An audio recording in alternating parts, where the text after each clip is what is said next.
Assalamualaikum warahmatullahi wabarakatuh. Saya Wasilatul Hasanah dengan NIM 12080227478.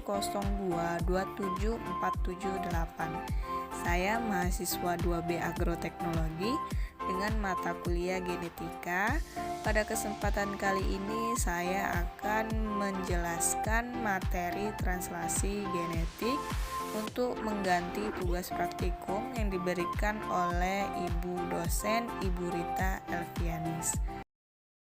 Nah, pada materi translasi genetik ini apa saja yang akan kita bahas?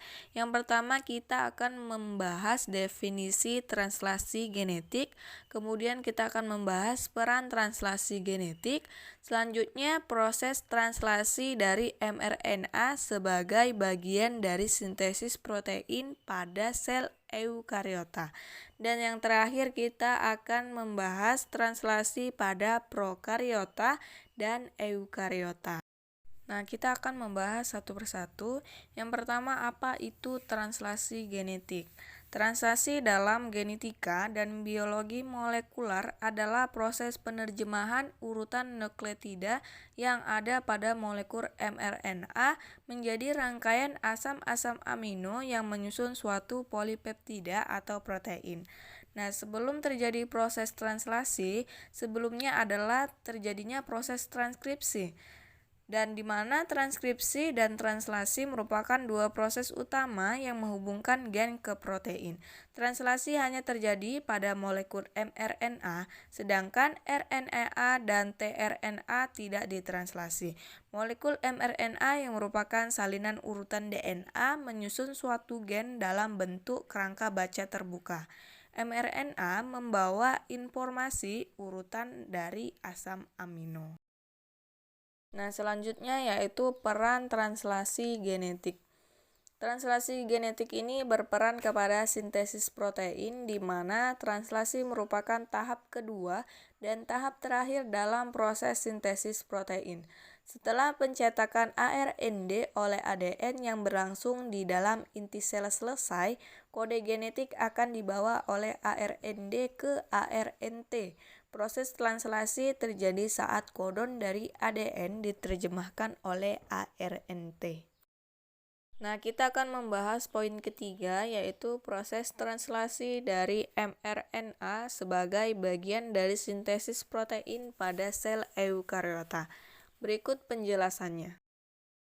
Proses translasi berupa penerjemahan kodon atau urutan nukleotida yang terdiri atas 3 nukleotida berurutan yang menjadi suatu asam amino tertentu. Kodon pada mRNA akan berpasangan dengan antikodon yang ada pada tRNA. Setiap tRNA mempunyai antikodon yang spesifik. 3 nukleotida di antikodon tRNA saling berpasangan dengan 3 nukleotida dalam kodon mRNA menjadi asam amino tertentu. Proses translasi ini dirangkum menjadi 3 tahap, di mana tahap pertama yaitu tahap inisiasi. Inisiasi adalah awal terjadi translasi yang dikode oleh Auge. Yang kedua yaitu tahap elongsi atau pemanjangan. Elongsi adalah penggabungan asam-asam amino sesuai kodon sepanjang rantai RNAD. Yang terakhir ada tahap terminasi atau tahap penyelesaian. Proses ini telah selesai mengeksekuensi perintah terakhir atau diterminasi dengan sengaja oleh proses lain. Biasanya proses induk yang melakukan hal ini. Selanjutnya, kita akan membahas lebih detail dari tahap translasi. Yang pertama, tahap inisiasi. Pada E. coli, inisiasi dibantu 3 protein, diantaranya IF1, IF2, dan IF3. Di mana IF3 bertugas memisahkan subunit kecil ribosom dari subunit besar setelah selesai translasi sebelumnya. Sedangkan IF1 dan IF2 mendorong penempelan aminoasil tRNA inisiator dan mRNA kepada subunit 30S sehingga amino pada situs P subunit ribosom kecil. Sedangkan kodim dan antikodonnya berpasangan.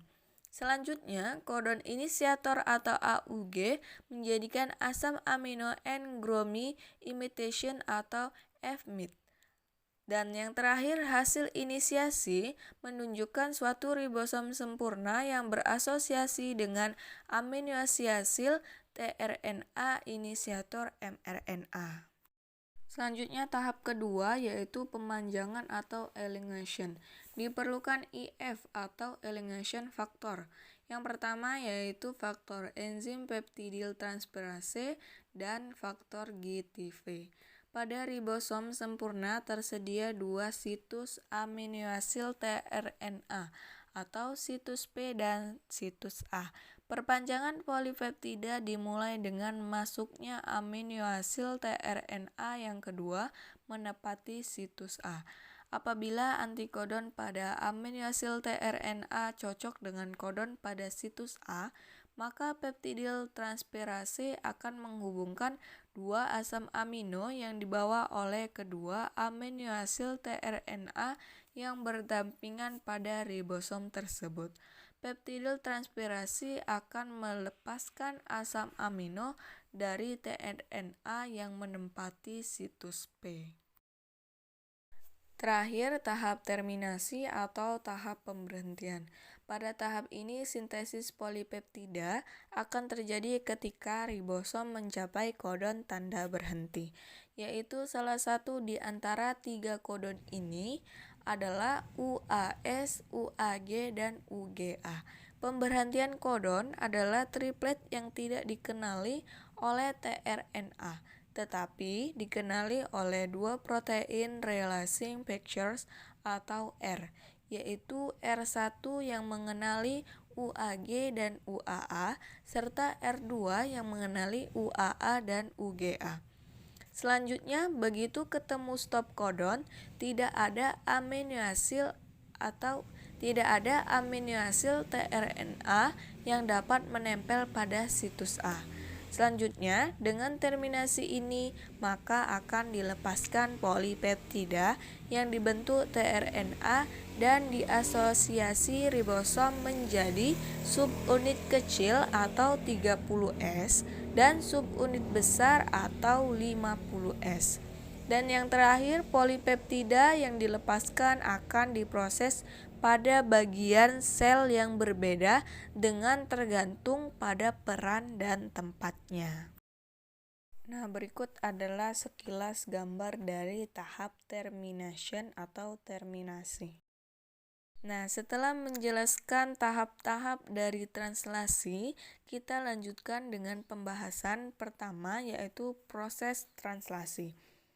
Penerjemahan terjadi dari urutan bahasa molekul atau yang juga menyusun kodon-kodon setiap tiga urutan bahasa mRNA ke dalam urutan asam amino polipeptida.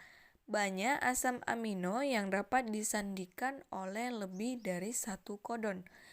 Tempat translasi ini ialah ribosom. Partikel kompleks yang memfasilitasi perangkaian secara teratur asam amino menjadi rantai polipeptida. Asam amino yang akan dirangkaikan dengan asam amino lainnya dibawa oleh tRNA. Setiap asam amino akan dibawa oleh tRNA yang spesifik ke dalam kompleks mRNA ribosom. Pada proses pemanjangan ribosom akan bergerak terus dari arah 3P ke arah 3OH sepanjang mRNA sambil merangkaikan asam-asam amino. Proses penyelesaian ditandai dengan bertemunya ribosom dengan kodon akhir pada mRNA. Begitulah proses dari translasi mRNA. Dan pembahasan terakhir kita yaitu translasi pada prokariota dan eukariota. Walaupun mekanisme dasar transkripsi dan translasi serupa untuk prokariota dan eukariota, terdapat suatu perbedaan dalam aliran informasi genetik di dalam sel tersebut. Karena bakteri tidak memiliki nukleus atau inti sel, DNA-nya tidak tidak tersegregasi dari ribosom dan perlengkapan pensintesis protein lainnya. Transkripsi dan translasi dipasangkan oleh ribosom menempel pada ujung depan molekul mRNA sewaktu transkripsi masih terus berlangsung.